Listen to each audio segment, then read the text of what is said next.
All right. Hi, Well, Christy. hello, everybody. Let's get started. For those of you that just came on, if you haven't typed in the chat where you're from, please do so. We're always interested to know where everyone's from. I have a couple of announcements to make before we get started, so I hope you'll indulge me. The One of the things that's a real passion for all of us at Science and Design is to help the next generation of designers learn about this subject. If there's anything I hear, wow, Sweden, I just saw. Mm-hmm. Sorry, I think that's cool. The One of the things we love is to help the next generation. I hear all the time from designers when they hear a Ireland. presentation on this, and what I hear is that I wish I had known all of this 20 years ago. So that actually prompted me to open up a university program. And in the last several months, we've lectured at the Savannah College of Art and Design, from at the Michigan State University, Western Carolina. This past Monday, I was in Philadelphia, speaking at Thomas Jefferson University. In January, I'll be in at Syracuse University. Why the heck I chose to be in Syracuse in January, I don't know, but that's what I'm going to be doing.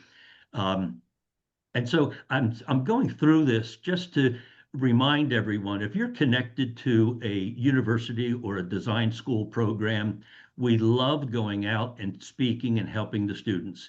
So if you can connect me to someone, connect Science and Design to that group, that college, please do so. Let me know. My email is mike@scienceanddesign.com. I also want to let you know on another subject, we'll be taking December off. We will not be producing a newsletter or a webinar, but we'll be back in January and we'll be announcing what we'll be doing in the next couple of weeks. A reminder that if you have not signed up for our newsletter, please do so. Go to scienceanddesign.com and sign up for the newsletter. We have a Science and Design community on LinkedIn. And so if you would sign up, we'd love to have you join us. Um, Before I go to Ericka and Katie, we had Ty Farrow on last October, this past October. And, he's generally regarded as a, real leader in this whole subject of neuroaesthetics and biophilia. And his book, Constructing Health, is terrific. Um, what I want to do is read to you one of the quotes I took out of his book. Ty really believes that this subject is uplifting and creating a new value proposition for our industry. And listen closely to these words. He says, understanding design's role in shaping who we are and what we might become stands to increase the gravity of our work, elevate the stature of our role in industry, and highlight the extent of our contribution to human and ecological well-being. That's what we're doing as an industry now. By including this subject of neuroaesthetics and biophilia, we are improving health and we're lifting the value of our industry. So that's why webinars like this and presentations that we do, like at Market a couple of weeks ago, are so important. So anyway, let's get started. I'm going to ask Ericka Saurit and Katie Decker-Erickson to introduce themselves and give you a little background on what they do. Ericka? Great. Hi, I'm Ericka Saurit. I am a former interior designer. I practiced interior design for about 10 years. I have a master's degree in interior architecture. And 20 years ago, when I was in graduate school, the thing we were learning about, I had a professor who was studying neuroaesthetics. It wasn't called neuroaesthetics at the time, but she was studying hospital environments for preemies I don't know what it's called outside of the US, but the NK, tell me if you know this, but it's the place where the babies are born. NICU, yes. When they're born prematurely, she was studying like what happens if an interior designer works with the hospital and creates an environment. Can they go home faster? Can they do their health signals, do the way their bodies kind of grow and adapt to changes in light and stimulus and sound, how does that affect the baby's development? And the results were incredible. And that showed me early in my interiors career that the environment obviously supports health. I went on for 10 more years to practice interior design. And then about 15 years ago, I started doing marketing and branding for the design and architecture industry, as well as for manufacturers. And I've carried this lesson along with me and have had the fortune of being able to support interior designers, so many of which have struggled with this idea that messaging what they do has to walk a fine line between art and science. How do we talk about, the sort of soft side of design? How does beauty make our lives better? And then still weave in the science. So marketing and branding, now supporting designers who are niching, I guess, in neuroaesthetics, but also trying to find a way to communicate the value, the really tremendous result of interior design on physical and mental health in our culture. So, quick introduction. Katie? I love this. It is such a privilege to share the stage with Mike and Ericka. And I love interior design. I actually started my firm 20 years ago in the residential world, and then grew quite tired of all of the feelings around residential design and moved into commercial design with bigger budgets, bigger projects, and less feelings, which actually worked really well. Throughout the way, the one thing that I realized was the common thread is the response people have to nature. I have my master's in business administration, which really allowed me to not only start my design firm, but now I also coach other interior designers who are really looking to scale their business, elevate their business, as Ericka mentioned, really niche out and figure out, how do I own the market that I'm in? Most of us are geographically bound in some regard. And how do you make yourself really shine in that arena? And so now I have started a podcast. We talk about that and worked through that. But one of the common themes has been figuring out really what is your niche. For me, that was color, it's biophilia, it's all of those things that allow you to shine and really set yourself apart in your market, which is why I'm thrilled to be here today to share like how you can scale, how you can grow, and how you can stand out from your competitors. Okay, thank you both for that. What we want to do is start, I think, at the very beginning, and that is, the importance of knowledge. One of the things that I see is that with more knowledge, we become more confident. Can you both kind of address the importance of the fact of the importance of gaining knowledge in this subject and how it influences your ability and your confidence level to speak knowledgeably on the subject? Go ahead, Ericka. Are we good? Yeah, I was going to say, how are we going to do this? We're going to kind of jump straight in. I think part of, unfortunately, for the design and creative services world, we don't have images falling out of our mouth. When someone asks us, what do you do? Or what do you specialize in? The answer, if it's just interior design, can really fall flat. It really doesn't describe the depth, again, and the quality of the way we transform people's lives in design. So we rely on words and language. We rely on stories. We rely on jargon sometimes in order to help people understand or to frame their understanding around what we do.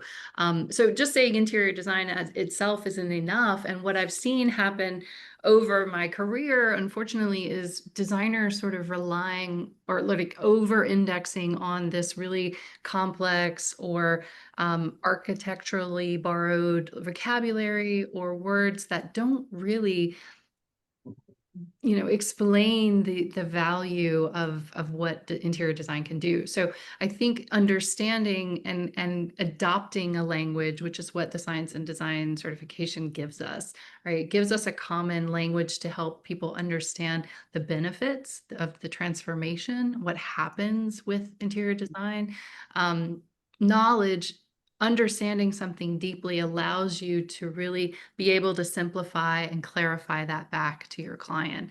I like to use a quote from Albert Einstein. He said, if you don't understand something like enough, you'll never be able to explain it simply. If you don't understand something, you'll never be able to make it clear to someone else, right?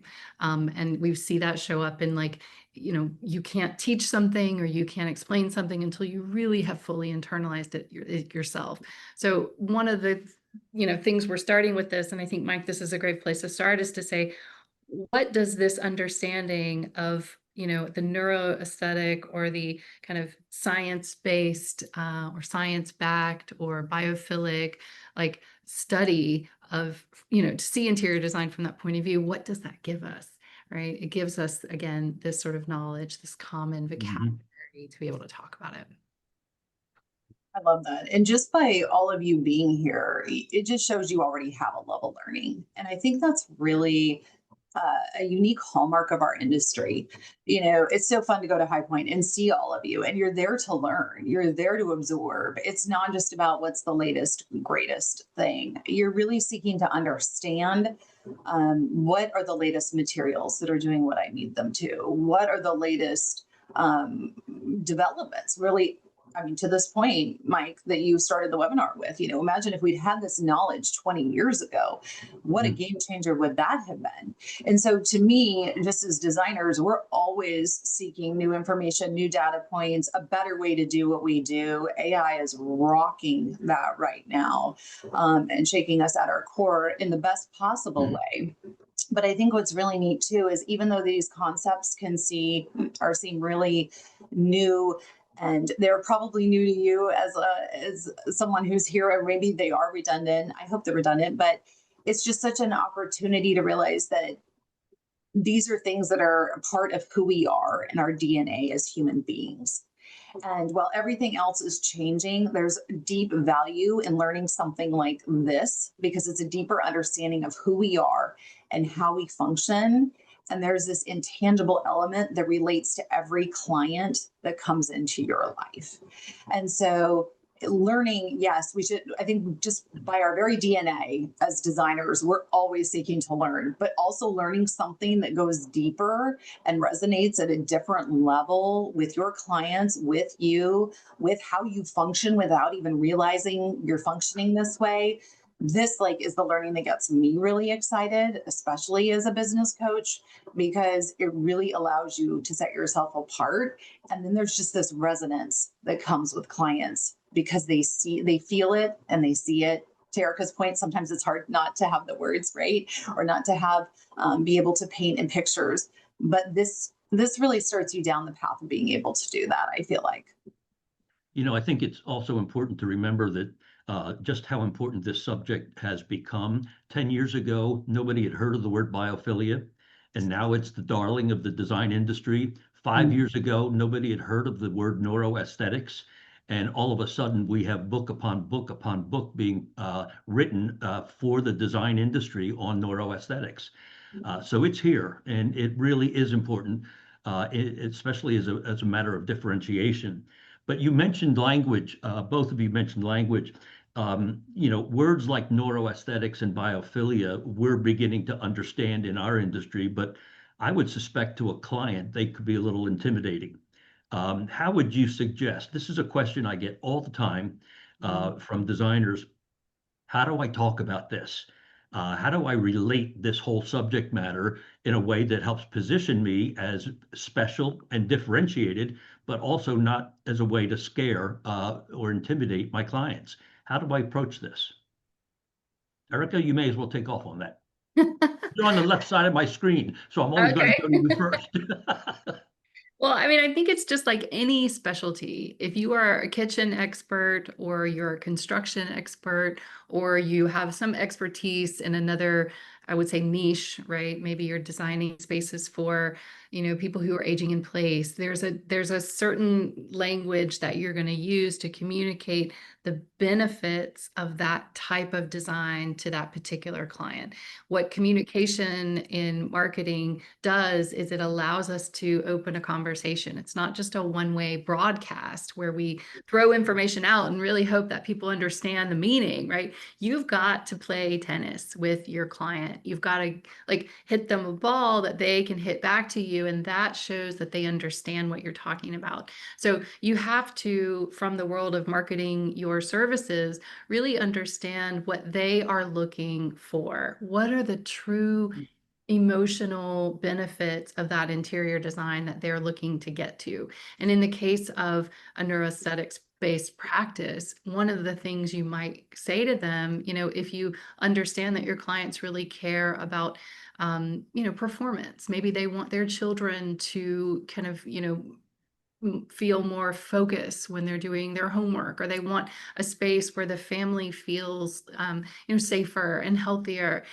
It could be something as simple as like they also are committed to personal health and they want to live in an environment where there's no VOCs, and the air quality and the light levels and like all of these systems in the home work together to make them like feel better. So you have to saying to them, it's a neuroaesthetically designed space where, I don't know, you drop the sentence there. I think a better way to come around to something like this is to talk about the benefit first, not the feature of what you're selling to them, which is the science-based kind of principle of interior design. But what you're selling to them is, this is a place where your family will feel like more able to easily relax. Your kids will have a sense of focus because the, distractions and whatever have been eliminated from the design of the space. Whatever that looks like is the place you start the conversation with. And then, oh yeah, by the way, I'm coming to this with evidence-based design principles that also back up what I'm doing. And I think starting with that transformation first in the language gives people an easier entry point to then go back and say, by the way, I have, I'm doing this based on, neuroaesthetic, biophilic practices. Those words become more accessible once you explain the reason behind why you're doing it. Yeah, that's good. Katie? Well, and I would just say a very simple way to put it is know your stuff. I feel like there's a lot of people out there that are throwing around these terms, but then your clients will sniff out whether you really know. And I'm so glad someone asked about accreditation. Like, do your research, figure out, go dig deep and figure out how to really use this data. Because I always like to say sometimes we're deadly but not effective. And that we know just enough. But then your clients will sniff out whether or not you actually do know when you start leading them down this path. I love Ericka's idea of a tennis match. And that really is how it works with your clients. Some clients are going to want the data and the research and the science, and others are going to be like, looks really good and it feels amazing. Thanks. Right. And that's really knowing your target market. What are their needs? What are their wants? And how are you going to get there with them? But if they want to go deep, you do have to know, back to learning again, make sure you really do know your stuff, because this is a crazy tool that we're really figuring out. And I use the word crazy, just how powerful it is. And so if you're going to be a practitioner of it, do right by the industry, do right by yourself, get your certifications, dig deep and learn it, and then figure out how deep into the pond you need to wade with each client, because each one really is going to be different. Some of them are going to go, gosh, I really love those curtains. And you can be like, well, yeah, it's a biophilic design. It's ferns. They're in a pattern and the pattern mimics nature. Like, it all makes sense, right? And some of them are just, like I said, they're going to say it feels good and they'll be happy in that camp. But your depth as a designer is just important to have there to draw upon a full toolkit with them if they need it. And if they don't, great. And from my perspective, I think it's important to engage with the word health. The specialists in neuroaesthetics today, people like Ty Farrow and Susan Magsamen at Johns Hopkins University, they actually use phrases that like design causes health. We need to think of design as a health improvement tool in our toolbox.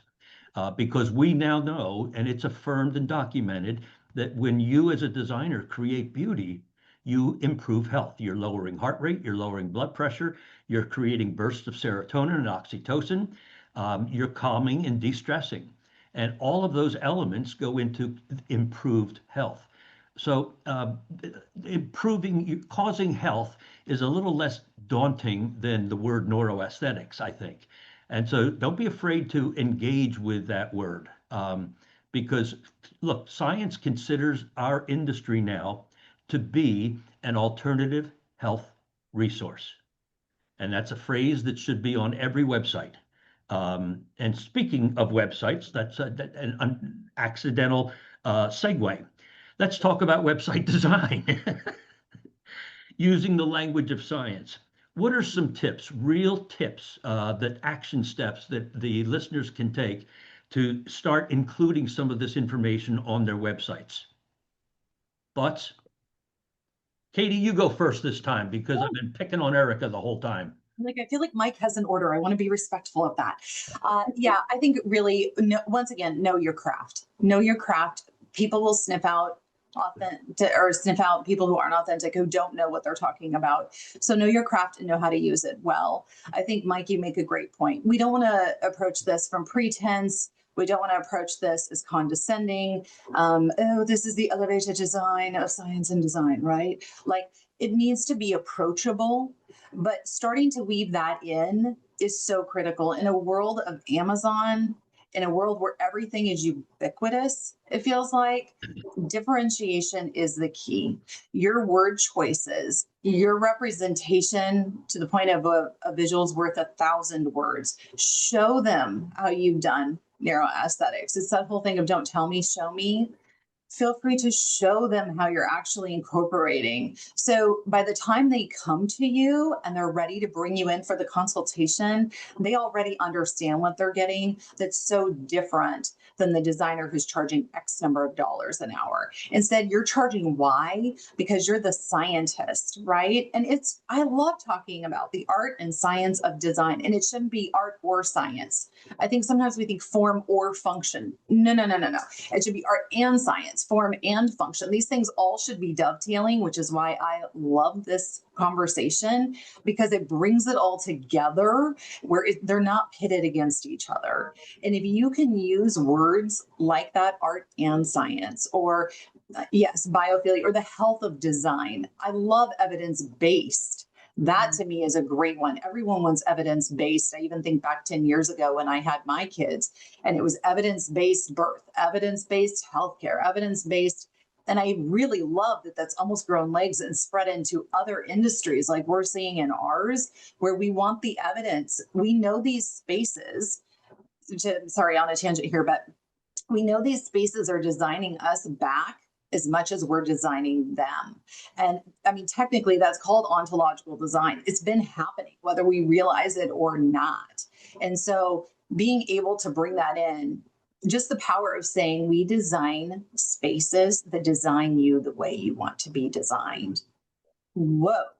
So my hairstylist designs my hair the way I want to design, and my makeup artist designs my makeup the way I want to design. But you're telling me you can design my whole house the way I want to be designed? Oh, yeah, I'm going to call you. That's going to be a conversation we're going to have, right? And this isn't just a singular word choice. This is about making your website a journey into understanding the lens whereby they get to function in a space you've created. And I think when you can do that and you start building your business that way, your website that way, all of a sudden the competition starts looking very pale, for lack of a better term. Ericka, What do you think? If I can interrupt just for a second, what do you think about building a page on our website, essentially talking about health-based design or nature-based design, and explaining the benefits to the client of that subject? It should be woven throughout all of the text, I think. But don't you think a page on the understanding the science would be a good idea? I've seen it in other websites. What do you think? Times 500. I feel like it takes there's so many angles to this, right, Ericka? Like you could do my God. total rapture on this. But for the people that want to mine deep, yes, I think it should be across every page of your website, but then the blog posts about it and where you see it manifested in your daily life and where you ran into it. I don't know. Ericka, how would you approach it? I think I have so much to say about this particular topic because one of the core tenets of my business is building websites for designers.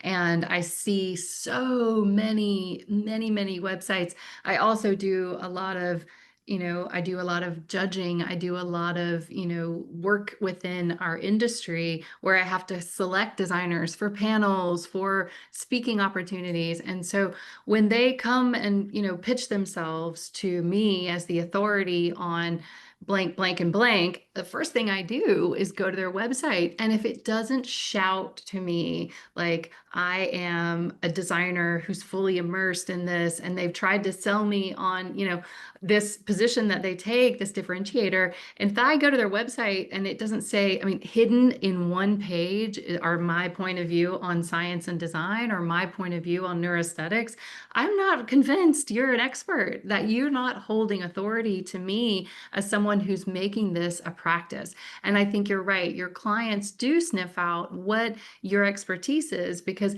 you have to say it literally across all of your channels, because the next place I'm going after your website is your Instagram account, your LinkedIn, like whatever else is out there and available. And it better all say the same thing. I am a wellness focused interior designer.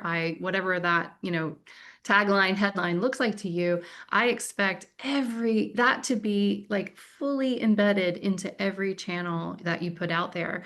I love the idea that this is a place, Katie, you talked about differentiation. That is like super key to being a designer that people are going to really look to, and choose from your competition, because now it's not enough to be a generalist. Nobody understands what interior design is truly deeply in the first place. We've got a massive brand problem in the interior design industry. But if you are leading with some facet, some point of view, some sort of clarification around why and how you come to design, make it clear, own it, right? Own the narrative and own it across your website. Don't just put it on your blog, like one thing on your blog, hope that that's enough. I would love to see, and this is what I work with my clients to do, is how do we, use color and typography and the way the website functions, how immersive it is, the user experience, where we talk about the services. They aren't just full service interior design. You're doing wellness focused interior design. You go to the project page, all of the titles of the projects have something to do with health and wellness. Maybe it's not biophilia specifically, but there's a language you have infused into everything you do and say about your practice. In your case studies, you talk about the outcome, right? How did this really change the client's life in a wellness focused way? Maybe it's materials you focused on, whatever, however that shows up, you have to embed that in every single piece of your website and your business to what you call your services. This is something, Katie, I know we talked about in our kind of pre-call, but like, what are your service packages called? Do they reflect this level of investment in, neuroaesthetics? How do people really deeply see you as the authority? Because that's really the only way you're going to keep their attention. And that's when again, that sort of scientific, like definition, to come back to your question, like, is it enough to have it on one page where you really talk about it? No. It's not. It's got to be infused across the whole thing. One more thing I'll say real quick is that I did a project with an interior designer and then her husband, and they're based in Rochester, Minnesota. And that's the home of the Mayo Clinic. And so a lot of their clients, the people that they're targeting to build custom homes for and build custom interiors for, are physicians, right? They're people who are in the health and wellness industry, healthcare industry. And so one of the things that we decided to do for the way we kind of position the firm, the rebrand of her firm, was to say your home is a wellness strategy. Like that they would really understand, like we couldn't lead with interior design is blank, blank, blank. I am an interior designer that blank, blank, blank. No, we led with like the idea that the home was part of a larger wellness strategy. And it's been really successful, right? So you have to, I don't know, this is the biggest part of this conversation for me. So sorry if this is a really long drawn out answer, but I just think it's so important that you really infuse this into every part and soul of your marketing. It really has to become part of the DNA of the website. Yep, absolutely. Would even go one step further and say, if you're just going to put a singular page on, don't. Because Exactly. right, it does more harm than good. It's like, well, yeah, I kind of dabble in that, I dabble in a little of this, and I dabble in. And what happens is you, back to Erica's point, clear is kind. We always say that in our firm, clear is kind. It gets very murky for a client when they're like, well, do they do color? Do they do health? Do they do science? Maybe they're a window specialist, window treatment specialist too. Like Yeah. they're doing it all. Right. And so, like, if you can really dial in, and obviously we're talking about science and design today, like, if you can dial in your strategy, and I keep coming back to that word lens, it's the lens whereby, to Erica's point, you name your packages. It's the lens that's the first thing on your website. It's the lens where they land on your homepage and it's like, boom. Uh-huh. Gosh, you're telling me I'm going to feel better. You're telling me you can determine my mood. Like, you can, this is why we don't pay nurseries yellow. Yellow stimulating. Nobody wants a stimulated baby in a nursery, right? Like, all of a sudden you're starting to weave in this concept throughout. Game changer. Don't do the one page wonder. It's actually going to do more harm than good. Don't do it. I would say either drink the whole Gatorade jug size of this, or just don't bother, because it will end up hurting you and hurting the industry more than helping in the long term. You know, speaking of looking at things through a lens, at our last market a couple of weeks ago, Stancil Wilson is an interior designer in High Point, and he graduated from the certification program 2 years ago. And he was talking on this panel about how every design decision now that he makes is filtered through the lens of neuroaesthetics. And it has radically changed his business for the good. He actually told the group of 80 designers that we had in the room that his business has doubled in the last 2 years, because he is creating a space for himself that he is owning almost exclusively, which actually takes me to the next question. How important is it to be an early adopter on this subject matter? What are the advantages of jumping in right away? Ericka, we'll come back to you this time. Okay, so I mean, I feel like, Katie, we're circling around the same thing, differentiation, right? You have to, and this ties to a piece, like there's three different ways to think about this, right? I think I'll say all of these, and then you can find the one that feels most comfortable for you. In marketing, we talk about positioning, right? How are you in the mind of your client? Or in the case of this concept comes from, like, think about fast moving consumer goods. Like, you go to buy toothpaste, you go to buy something from the grocery store or the pharmacy, and you're really making a low risk decision. If you're buying toothpaste or cat food or diapers, you're going to be choosing something based on this. Maybe you've used it before. You don't have a lot of money invested in this. You can buy it again in a couple weeks if it doesn't work out for you. But it's low risk, right? But generally, the way things are set up in a grocery store, there's really a lot of logic and strategy and design behind the way things are positioned on the shelves according to how you will choose them. The same thing happens when you make any purchase decision, whether it's services, which is a very, in the case of interior design, high risk.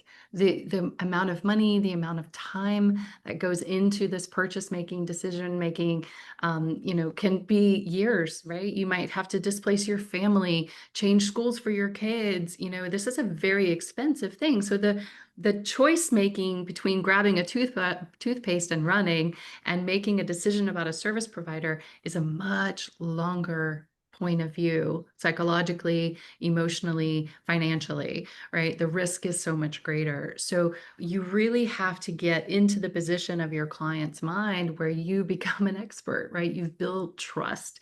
And then that positioning also relates to the idea of differentiation, which is what we keep coming back to, is that you have to stand out. Katie said, if you go on someone's site and all of a sudden, boom, you're blown away just because they offer something so uniquely different than what they've seen on 3 other websites of designers that they're also looking at, you automatically position yourself in a like top shelf, right? You're not just sort of in the midst of the others where they're trying to compare you maybe based on price. No, they're comparing you based on authority and expertise and trust, right? It's getting there faster. So this is also what people call niching. It's niching, differentiation, positioning are all kind of the same in and amongst the same language. What you need to do is really like make sure that even if you're coming to this as a beginner, right? You're an early adopter, let's say, that you are really able to kind of grab it and own that space. That's the value of being someone first and foremost to a category, but you also become, you put yourself at risk. People see you as an outlier. But as we grow this movement of people who really understand this, we also benefit from the knowledge and the education of the consumer and the client. COVID did this for us in a way that none of us could have expected. They sort of accelerated this adoption for how people understand the value of the home. And thank goodness, because we know, right? We know this as people in the interiors industry, is that the home is essential. But now finally, customers and clients are catching up. So if you're selling products or you're selling, whether it's to the trade or to end consumers, or you're selling services, anything that has to do with the home, we have a higher kind of level of understanding where we can start to jump forward. And maybe that delta between what people already know and understand and where we need to get them to be has decreased since COVID. And so we have less convincing that we have to do. So if you're an early adopter, welcome, go pave the path for everyone else. But if you're, there's no bad time, I guess, is my, the way to finalize this is to say, just if this is something you're really passionate about, go for it. There's space for you. There's space for all of us in this. Ericka, you just said that the home is essential. There's a quote from the Dr. Douglas Wood, who is the head of the Center for Innovation at the Mayo Clinic. And the quote is, "The future of medicine is in the home." Yeah. And that he's really testifying to the importance of what we're doing as an industry and recognizing the value of beauty in the built environment. Katie, do you have a thought on that? So many thoughts. I'm sitting here and I'm like, am I attending or am I hosting? Because this is so great. I'm hearing so many, like, I love listening to the conversation and being a part of it. So many different thoughts. I think if you're a sole practitioner, or you have a firm, or you're a part of a firm and you're saying, I'm sitting in a level 3 office today on the 3rd floor, and how do I do this? You still have this chance to differentiate yourself within your firm. If you're a designer who's a part of a larger conglomerate, I want you to hear that. This is an opportunity for you to differentiate yourself among your peer group as an early adopter. If you're hanging out your own shingle, what a great opportunity to differentiate yourself. And I think Ericka nails it. It doesn't matter when, it's time to do it. What I love about this is that it's not about something that's going to fade away. We go to market, we see the trends, right? Like, oh, velvet's in. Oh, deep earth tones are in. Oh, we see mustard come back. Oh, and there's these cycles. I think what makes this different and why I encourage early adoption, but don't let it defeat you if you aren't quite there. It really is something that's going to continue to grow because the science is there. It's not just a feeling. We're learning more and more every single day about why this topic matters. This isn't going to go away. It's not the soup du jour. Is it a hot topic now? Yes. Unlike other hot topics, I don't see this fading because we're starting to understand more and more about how our environment shapes us. This is such a huge thing. Back to differentiation. I see so many people come into my coaching practice that are so proud that they've just relied on word of mouth. I've relied on word of mouth. It's always been great. I'm like, oh, okay, so why are we here? We have a pipeline problem. We don't have all the people we need. I just feel like the market is saturated. I'm not sure what to do. My word of mouth has gone dry. The economy is horrible. The tariffs are hard, right? And I'm like, time out. Those are all outlying factors. You have an opportunity to set yourself apart by shaping the world around you. This is a huge opportunity to do just that. Whether you niche or you niche, however you, whatever term you want to use or how you want to pronounce it, if you get busy creating that differentiation, whatever environment you find yourself in, whether it's in a firm, whether you're a sole practitioner, whether there's tariffs, whether there's all these things you can't control, this is something as a business owner you can control that allows you to determine the course of your business and where you want to take it. And I think that, to me, especially in this economic environment, which we're seeing and I'm hearing from you, it is such a great place to be because it puts the power back into your hands to design spaces that really do make a difference and also bring you clients. And there's no shame in creating a win-win out of that. You know, Katie, I want to stay with you just for a minute. I want to tap into your business coach background and what you do. What recommendations can you give the designers that are listening on how to build a design business based on science and a health-based model? Yeah, it's such a great question. And I really come back to that word lens. Does your vernacular flow from that? If you live, eat, breathe it, your clients get sucked into that vortex at some level. So if it's just a page on the website, it's not going to pan out for you. But when we can talk about every single angle of your business through that lens, that it's where you hang out and what you do, there becomes this momentum. I almost think of it as a positive tornado, and that they start getting sucked in, right? And then they start going down the rabbit hole with you. And then before you know it, they're like, I can't imagine designing through any other space. And so it starts in marketing with Ericka, right? Then it becomes the business packages that we start talking about. Then the conversation just flows naturally about how does this feel to you? Because design really is a feeling. And I think as children, we're often taught to tap out of our feelings. You're supposed to bottle that. You're supposed to tuck that away. That's something, we'll talk about that after school. That's not something we do here, right? It's the exact antithesis of what we know to be true, because I get all the feelings after school. If any of you are parents, you get all the feelings after school too, right? Like, the reality is that we are feeling beings. And so when you can tap into your client at that level, it changes everything. We know clients come to designers because they're not DIYers. The DIYers are down at Home Goods and Ross. They're having the time of their life. But you are offering up a service in a way that gives them back their time and makes them feel amazing about where they're hanging out. When you start looking at your business through that lens, it changes everything. I often like to say it's like a bottle of wine. I can go down to Kroger, Safeway, Publix, whatever you got in your neighborhood, and buy a $10 bottle of wine. When I go to a restaurant, it's a $40 bottle of wine. Why is that? Well, first of all, they're going to chill it to the perfect level. It's going to be served. I'm going to be able to sample it. They're going to prepare it if I want to take the bottle home and I don't drink it all, right? All of that is done for you. That's what we provide as designers.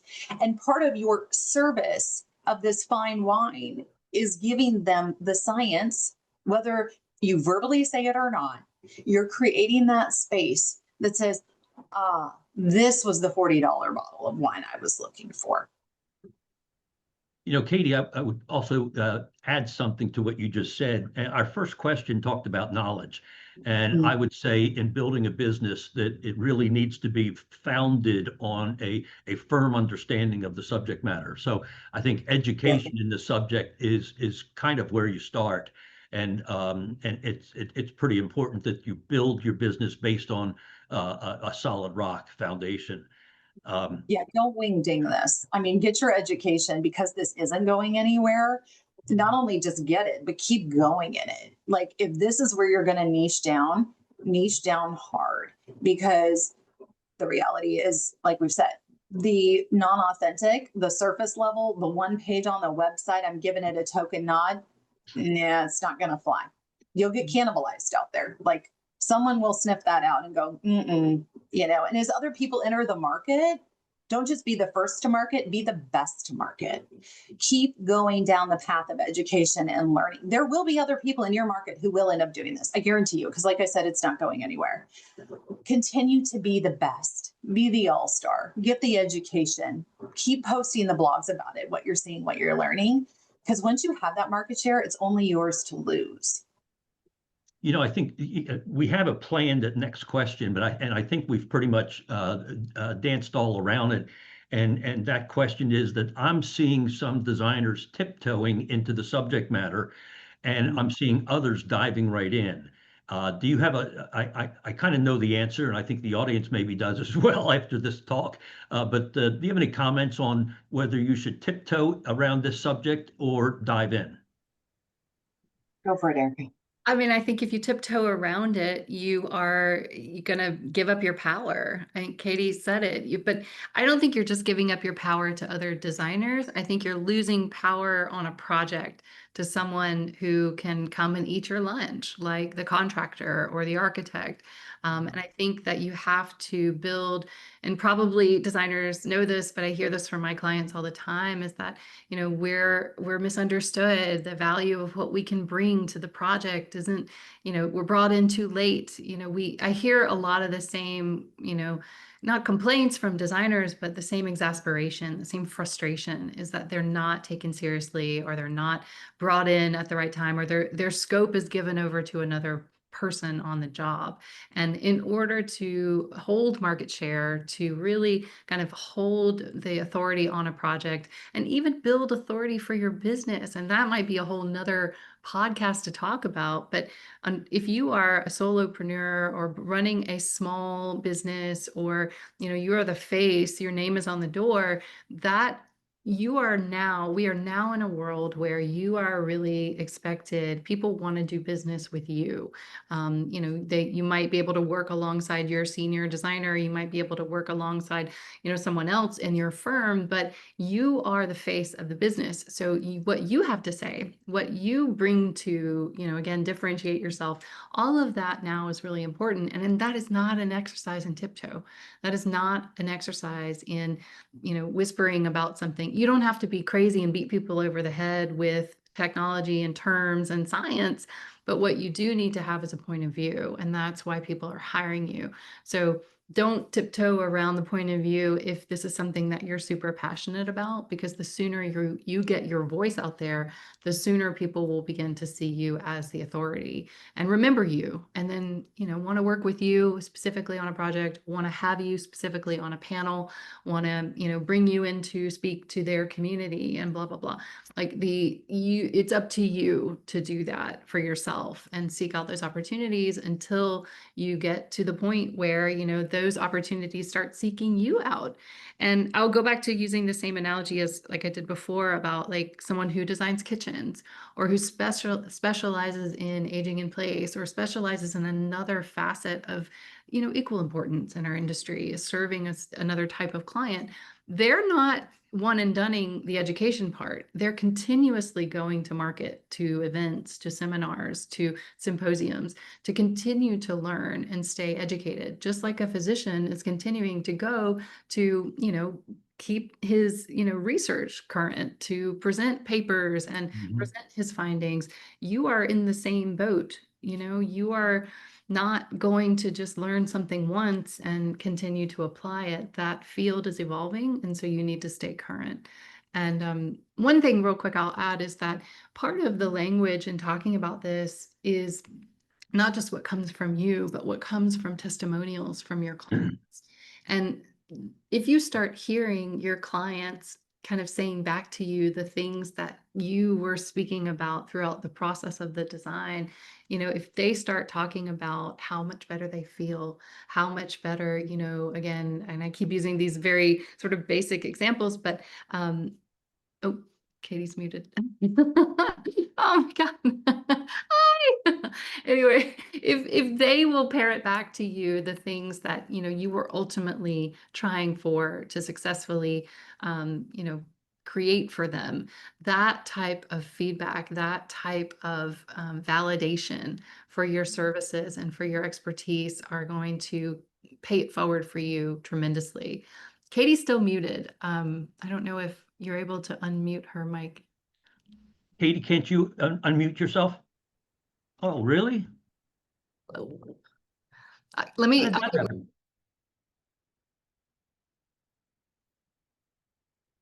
Where are you?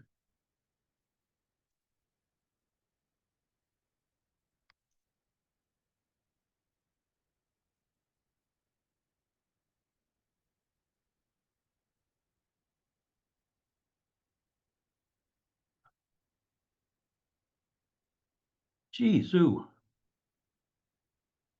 All right, I'm going to unmute everybody.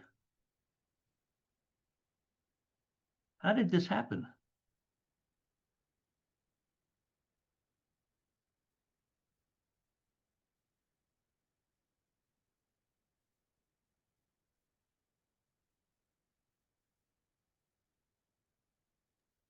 I'm back. There you Yay. go.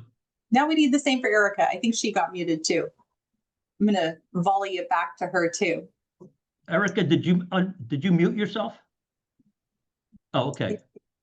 We're host behaving badly. We hit the mute button.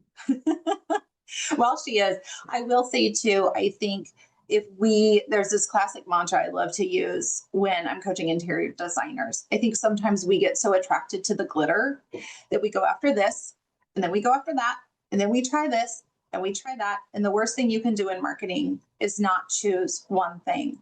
When you try to be everything to everyone, you're nothing to no one. And because of that confusion variable again, there's Ericka. Welcome back, friend. Because we're trying to be everything to everyone, we just end up falling flat.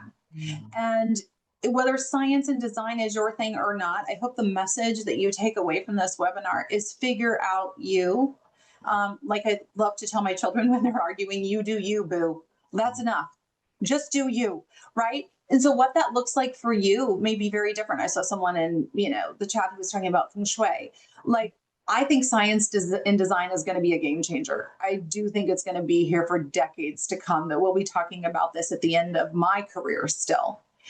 Figure out what you're going to do and do it really, really well. Whatever that looks like, wherever your happy place is, whatever sparks joy. Thank you, Marie Kondo. Whatever it is, find it and hang out in that space, because there is a contagion. We know it's true. It's actually called emotional contagion, where we catch other people's feelings like we catch a common cold. Your clients will catch your happiness. They will catch your enthusiasm. They will catch your joy, or they will catch your overwhelm. And I use the word neuroaesthetic and biophilia, and after that, I'm a little lost. They will feel and catch all of those things, whether you want them to or not. This is why we know 93% of communication is nonverbal. So when you do this deep work of getting the credential, doing what you need to do, it does manifest. There's a great book by a lovely gentleman called Kevin Carroll with a K. And he got to go to Nike and they let him pick his title. And he chose to be a catalyst with a K. And one of the books on my shelves is one of his called A Little Red Rubber Ball, I believe. But he talks about the lonely work. And sometimes we love the sexy stuff as designers, right? I'm right there with you. I mean, I got a High Point. It's like velocity 10, right? But like, there's also this deep-seated lonely work so that you can show up when you have opportunities like this, or you get to show up in your clients' lives. And when you sit in those spaces and you do that deep-seated learning and thought, and you think, gosh, is this going to manifest? I promise you it will manifest. It will come up in the place you least expect it to come up, when you least expect it, but your client will see it and know it. And a lot of times it's the tipping point, to use Malcolm Gladwell's words, it's the tipping point of when they decide to hire you, because they see this is more than a tiptoe. This is a deep-seated understanding whereby you're going to reconfigure my whole life. Oh, now that's a conversation they want to have. Mm-hmm. So I have one last question. We're getting close to time, and I want to leave a little bit of time for some questions. But final question, what can designers do to become the #1 authority in their market in science, neuroaesthetics, and biophilic design? What can they do? I'm like, who goes first? Go ahead, Ericka. Educate themselves, participate, do the research. This isn't a science-backed, evidence-based practice. Although I will say, when I came into this when I first heard about this movement recently, although like I said, when I was in graduate school, it was 25 years ago, actually, we were talking about this. This was not this was not a new thing. We just didn't have the neuroaesthetic kind of lens or terminology onto it, but there were people who were doing this. And yes, it is academic. Yes, it does require a little bit more rigor, but in order to be able to create a language with your projects and your practice, you have to be able to find the balance, find the amount of education that makes sense for you. You don't need to become a scientist. You don't need a PhD, but you do need to understand what it is that you can really deliver for your clients and then how you're going to talk about it. So if it's learning, if it's getting certified, if it's doing a writing practice or a drawing practice or whatever, speaking to people, whatever that feels like and looks good for you, then do it, jump into it. But yeah, Katie's right. Do it with love and with energy, and that way it will be authentic and it will stay consistent. Yep. Katie? Love that. Yeah.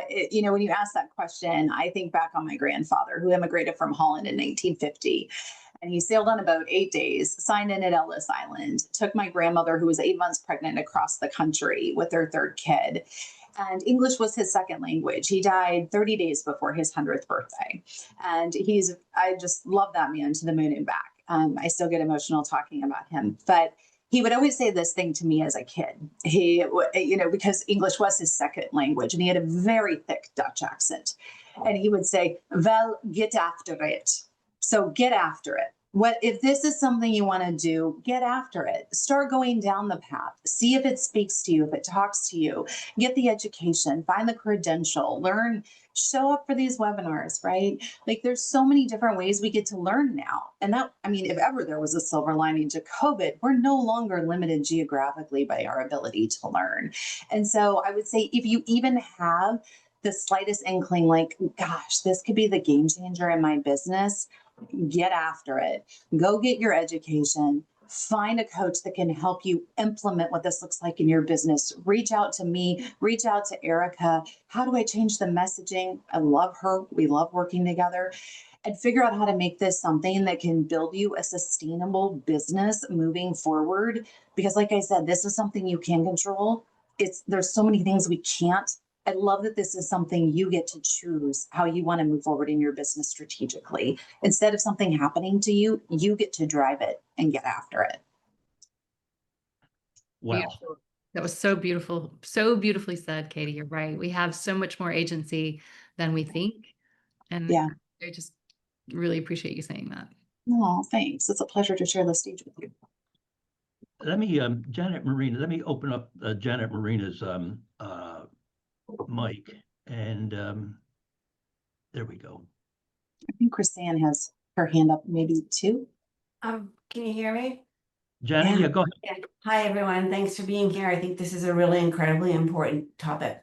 I wanted to offer some perspective. 2 years ago, actually many, many years ago, I was interested in this topic because I knew what we did had an impact. I just didn't know.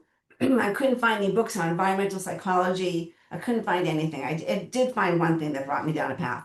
And then when I saw the seminar with Linda and Mike, I was like, oh my God, this is it.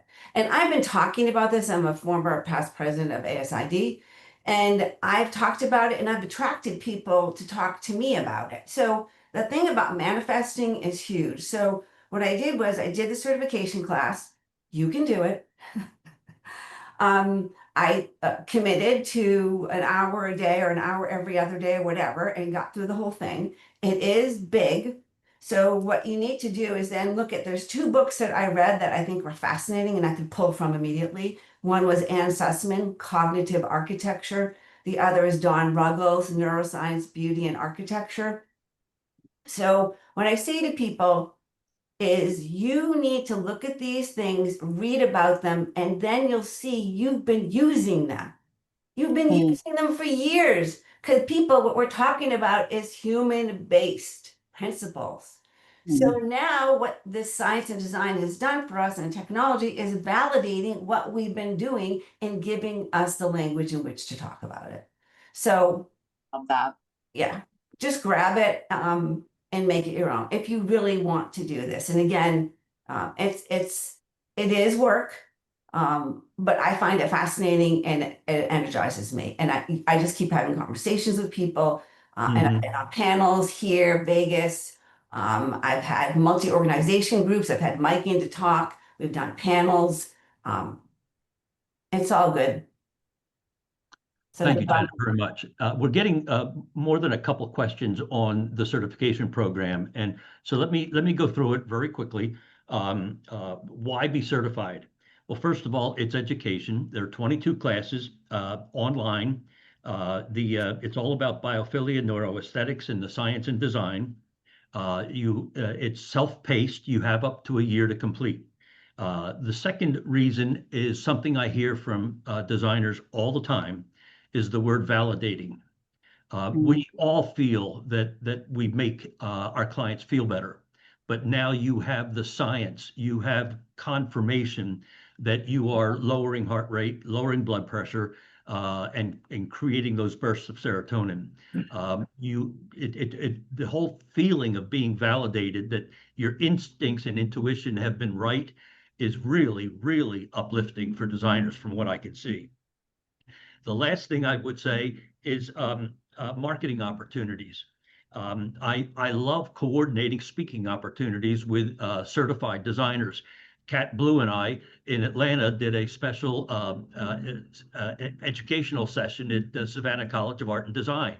I talked about the science and she talked about how to implement it. Deanna Girardeau in Grand Haven, Michigan, and I did a podcast a couple of months ago for Western Michigan. So there's lots of marketing and PR opportunities with this as well. I'm now working with some manufacturers, and the manufacturers are talking about building focus groups. And that they want to pull some focus group members from our certification class. And so there's an opportunity to do something like that. I'm also always looking for panelists for sessions around the country. We had 3 science and design certified designers at High Point. We did the same thing back in July in Las Vegas. So this is becoming much more of a major program. So those are some of the reasons to think about the certification program. And if you want to know more, just go to scienceanddesign.com and click on certification. And if you're interested in this, everybody write this code down. SID 100. As a result of having to listen to me for an hour, I'm giving you a $100 discount on the program. All right, any closing thoughts, ladies? It's a privilege to be here, and I just thank you all for your time. I'm honored with your presence and that you have an interest in having the conversation about this. The fact that you're just showing up here, you're already ahead of your peers. So congratulations on that. Very much so. Put a feather in your cap and then get after it. Go figure out how you want to put this in your business. And if you're sitting there and you're struggling and you're not sure where your business is going and you're trying to figure it out, please know, whether you invite me into your business to help you or another business coach, don't be afraid to get the help, because it's a tough time in business out there. If you're feeling that, I see you. And let's figure out how to build you an incredible business, where I always like to say your business should work for you. You shouldn't work for it. And if you're feeling like you are, we should talk. So don't hesitate to reach out. And thank you for your time. And I'm just seeing Chris-Ann's question. Yes, Chris-Ann, the course will teach us how to actually implement the principles. There's a major section in the course at the end on marketing and implementation. So yes.